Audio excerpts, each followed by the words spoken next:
Hi, this is Phil Hinton and welcome to part 4 of our video coverage from Pioneer's product launch 2008. In this episode we explore the relationship between Air Studios and Pioneer. For those not aware of Air Studios, it began its long and prestigious history in 1969 when George Martin, who was the producer for the Beatles, left EMI to establish an independent recording complex in the heart of central London. Since that day, Air Lyndhurst has established itself as Britain's premier scoring facility, attracting some of the world's biggest movie scores, as well as maintaining its popularity with major classical labels, high-profile recording artists, and also incorporating TV post-production facilities to rival those in the West End. And of course, Air Studios sign off on Pioneer products. But what does that entail? So one of the things people probably notice on Pioneer products is the Air logo, and I'm with Tim from Air Studios. So Tim, maybe you can explain what Air Studios' role is with Pioneer. Yeah, what we do with Pioneer is we take the pre-production samples and listen to those.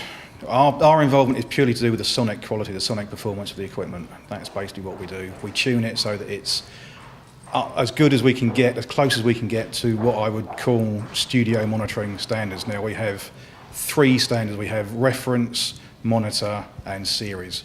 Reference is the very top, and that's the very best. That means that you couldn't really mix music and product on that and come away with a product that a result that does work. Monitor is good enough to know that what you're listening to is accurate, and series is, it's good, pretty much.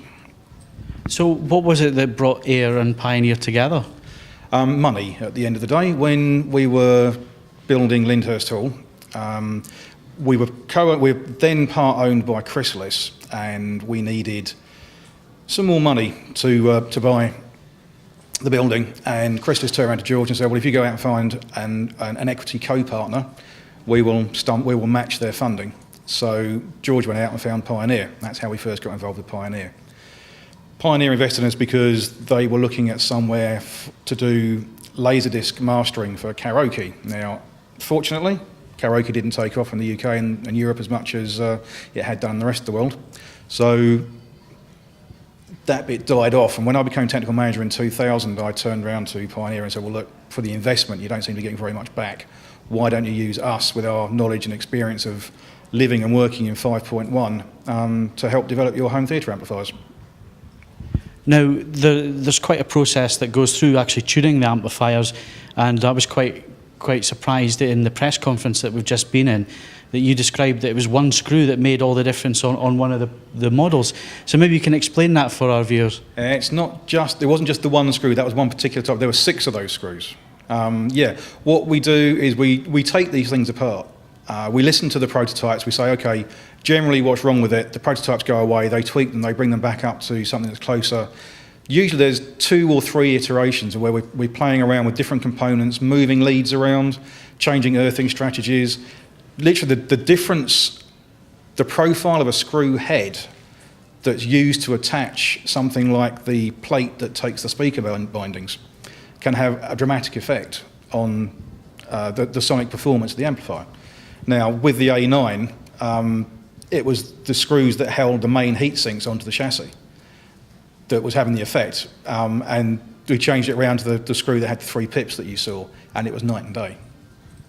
Now, if someone goes out and buys a Pioneer product and it has the Air logo on it, what are they actually getting with that Air logo? What they are getting is the assurance that Air Studios has listened to that product from its inception to its completion and approved it as either, whatever its reference, monitor or series, that particular standard, that you are getting an amplifier, a playback, a CD player or a set of speakers that accurately reproduce what has been recorded. That's what you're getting. And I guess you guys are amongst some of the best ears in the world when it comes to film mastering and mixing and so on. We like to think of ourselves as such, yes. I think we are. Tim, it's been great to speak to you. Thanks for spending the time. Quick 5 minutes here, but it's always fascinating to find out about the relationship between Air and Pioneer. So thank you very much. Thank you very much. Cheers.